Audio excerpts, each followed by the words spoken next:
Welcome to Daily Brief YouTube channel. The conflicts in Ukraine started this week very fiercely.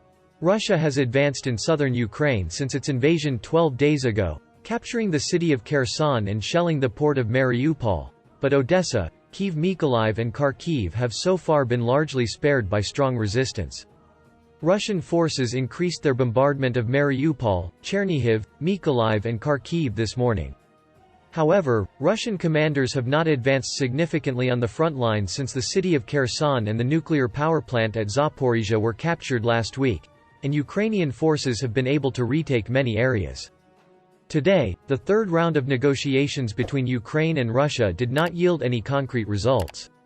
On Monday morning, Russia announced that it had declared fire in 4 cities. Later in the day, we realized that the purpose of this ceasefire was a bit more complicated and did not make the Ukrainians happy at all. Because the cities on the border of Russia and Belarus were chosen for humanitarian corridors by Russia. In addition, the ceasefire was very short and according to the allegations and social media images, these cities were also bombed. The Ukrainians, who also endure the intense bombardment today, are displaying a strong resistance. In addition, the resistance of the Ukrainian army is getting stronger on the coastline. Yesterday, Ukrainian General Staff and Ukrainian Navy officials stated that the Russian Navy was regrouping in the Black Sea and preparing to attack. A possible attack on the southern cities was expected, and President Zelensky claimed that Russia was planning to bombard the port city of Odessa. Today, however, the surprise attack of the Ukrainian Navy shocked the Russian Navy.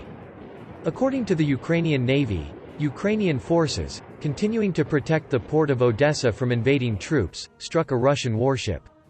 Video footage showed Odessa-based Ukrainian defense forces cheering as they opened fire on ships in the Black Sea in the early hours of the morning.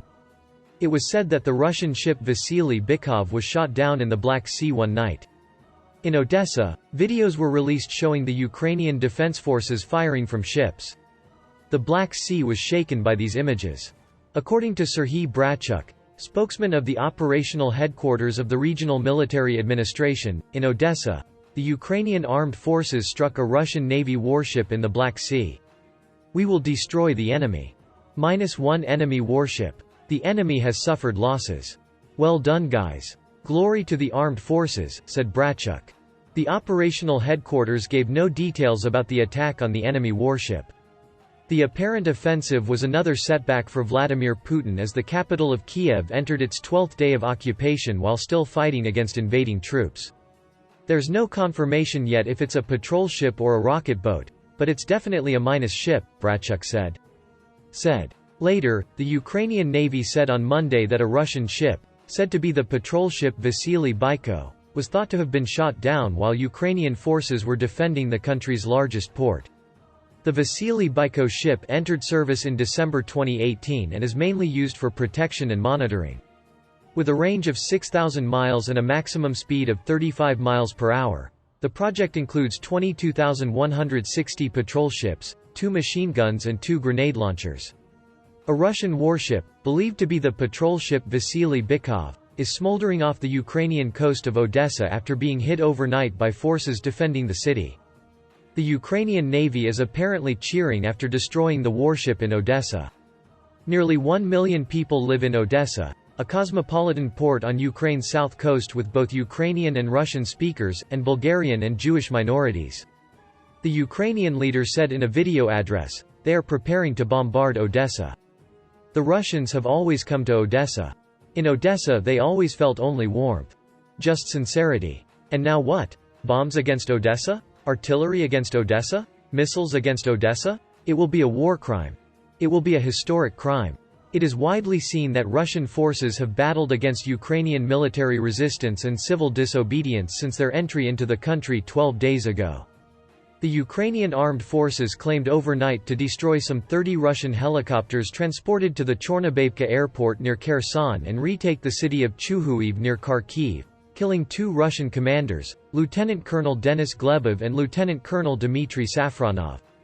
Ukraine's defense ministry claims that as of Monday morning, it had destroyed more than 11,000 soldiers, about 290 tanks, 1,000 armored personnel carriers, 46 aircraft, 68 helicopters and 117 artillery pieces. None of these figures have been independently verified. Russia has acknowledged its losses, but posted a death toll of around 500 last week and hasn't updated it since. Despite Russia declaring a ceasefire from Monday morning and the opening of humanitarian corridors in various regions, its armed forces continued to punch Ukrainian cities with large numbers of rocket launchers hitting residential buildings. The announcement of a limited ceasefire comes a day after hundreds of thousands of Ukrainian civilians trying to flee to safety were forced to seek refuge from Russian shelling in central Ukraine, north and south. Officials from both sides planned a third round of talks on Monday. The Ukrainian General Staff said on Monday morning that Russian forces continued their offensive, opening fire on the city of Mykolaiv, 480 kilometers south of Kiev. Rescuers said they put out fires caused by rocket attacks in residential areas.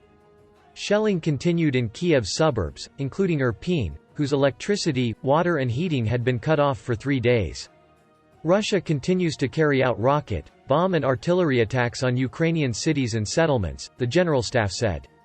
The invaders continue to use Belarus airspace network to launch airstrikes on Ukraine. According to the Joint Chiefs of Staff, the Russians are also targeting humanitarian corridors, taking women and children hostage, and placing weapons in residential areas of cities. A Russian task force said a ceasefire would begin on Monday morning, the 12th day of the war, for civilians from the southern port city of Kyiv, Mariupol, Ukraine's second-largest city Kharkiv and Sumy. It was not immediately clear whether the fighting would cease or when the ceasefire would end beyond the areas outlined in the task force's statement. The announcement came after 2 unsuccessful attempts to evacuate civilians from Mariupol, which the International Committee of the Red Cross estimated 200,000 people tried to flee. Russia and Ukraine have brought blame for the failure. The Russian task force said Monday's ceasefire and opening of corridors were announced at the request of French President Emmanuel Macron, who met with Russian President Vladimir Putin on Sunday. The evacuation routes published by Russia's RIA Novosti news agency, based on the Ministry of Defense, show that civilians may go to Russia and Belarus. The task force said Russian forces would observe the ceasefire with drones. Putin said Moscow's attacks could be stopped, only if Kiev stopped hostilities. Putin, as he so often does, blamed Ukraine for the war and told Turkish President Recep Tayyip Erdogan on Sunday that Kiev must cease all hostilities and fulfill Russia's known demands. With no signs of the conflict ending, Western leaders are now trying to find the best way to respond to Russia's onslaught without escalating the situation into all-out war that could turn into the bloodiest and most devastating conflict of human history in Europe. Meanwhile, Ukrainian President Volodymyr Zelensky reacted very sharply to the massacre of civilians by Russian forces as Moscow was hit hard for opening humanitarian corridors. Shortly after their speech, columns of smoke were seen rising as Russian forces continued their bombardment over the Ukrainian city of Mykolaiv on the Black Sea coast. While the exact number of civilian casualties is uncertain, it is estimated in the thousands by Ukraine, as residential areas of major cities were bombed indiscriminately using thermobaric and cluster munitions, among evidence of targeting civilian vehicles. The UN estimates that 1.5 million people have fled conflict. Earlier on Monday, there were unconfirmed reports of heavy Russian casualties overnight. Dozens of helicopters were shot down next to artillery columns, around the captured city of Kherson, but these were also unconfirmed. Britain's Minister for Europe, James Cleverly, said Russia's latest proposal for a ceasefire and an escape route for civilians was incredibly cynical.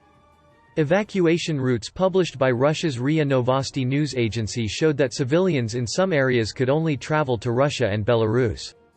It's like providing evacuation routes to the arms of the country that is currently destroying yours. The world describes it as Putin's cynicism and nonsense.